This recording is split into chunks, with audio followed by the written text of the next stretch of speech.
that means thank you.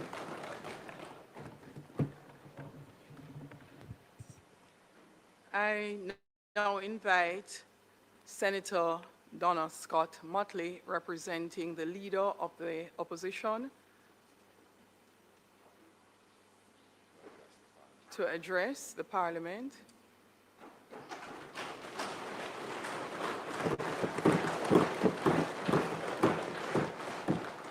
His Excellency John Dramani Mahama, President of the Republic of Ghana, the Most Honorable Juliet Honus, Speaker of the House of Representatives, Senator the Honorable Tom Tavares Finson, President of the Senate, Dr. the Most Honorable Andrew Honus, Prime Minister of Jamaica, members of the House of Representatives and the Senate, members of the Diplomatic Corps, our visitors from Ghana, distinguished guests, ladies and gentlemen, and I cannot neglect the judiciary on this occasion.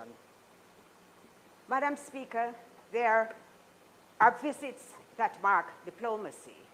There are visits that mark friendship, and there are visits that remind us of who we are. And this is such one today.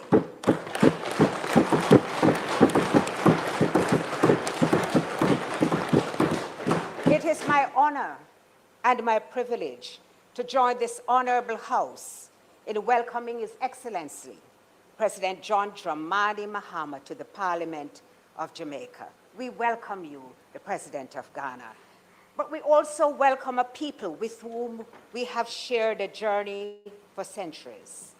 Our ancestors stood upon the shores of Ghana. They walked through the door of no return. History gave it that name. It was meant to mark an ending, the ending of a homeland, the ending of people, the ending of hope.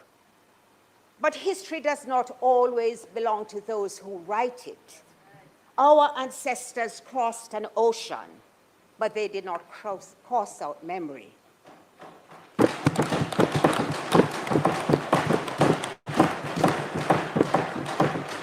They crossed an ocean, but they did not cross out identity. They crossed an ocean, but they did not cross out hope. They carried with them songs that became our music. They carried rhythms that still beat in our hearts. They carried traditions that found new life in Jamaica. They carried faith that sustained generations. They carried an unbreakable spirit that no chain could bind and no ocean could drown.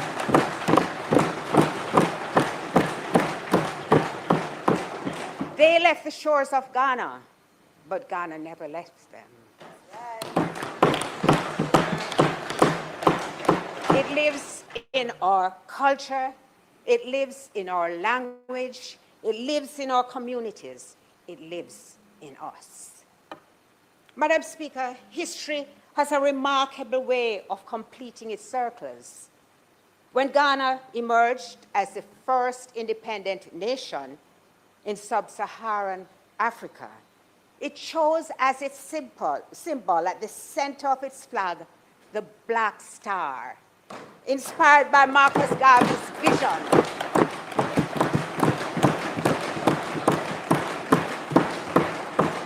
of the Black Star Line, a Jamaican dream that has become part of Ghana's national identity.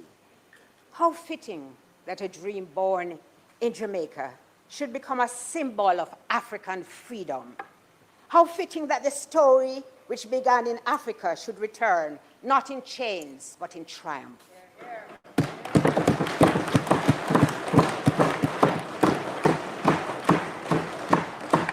Our nations, Mr. President, are connected not only by memory, but by purpose. Madam Speaker, Ghana has not confined itself to remembering history. It is helping to shape it. Your country's leadership at the United Nations in advancing the recognition of slavery and the transatlantic slave trade as crimes against humanity marked a significant moment in the international pursuit of justice.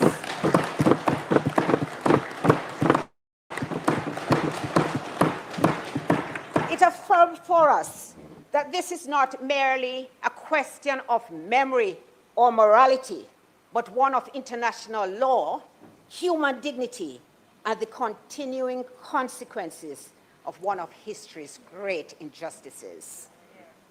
Today, you, President Mahama, you have renewed that leadership through the establishment of the Global Advisory Council on Reparatory Justice, on which 3 prominent Caribbean leaders sit.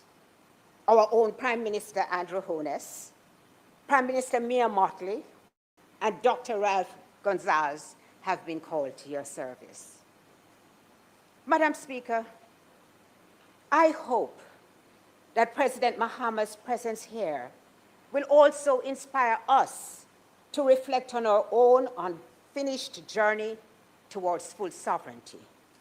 As we speak of reparatory justice and the enduring legacy of colonialism, may we find the courage to complete our own journey from monarchy to republic and to embrace the Caribbean Court of Justice as our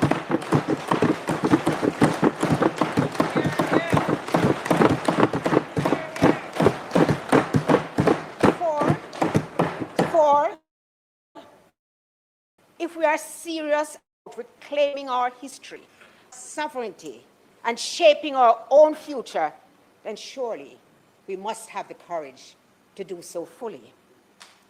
May this visit remind us that the journey from Africa to the Caribbean did not end with emancipation or independence.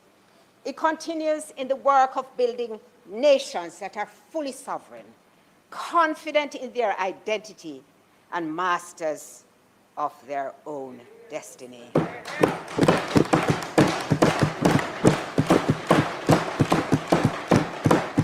The great Caribbean poet, Kamau Brathwaite, whose years in Ghana transformed his understanding of the Caribbean, taught us that Africa was never a place from which we came.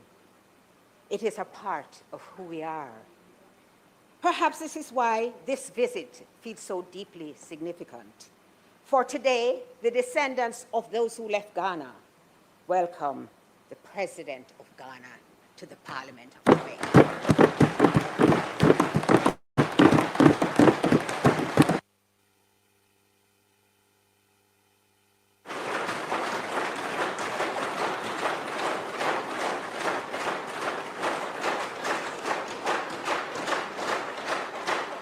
I now invite His Excellency John Dramani Mahama, President of the Republic of Ghana, to address this joint sitting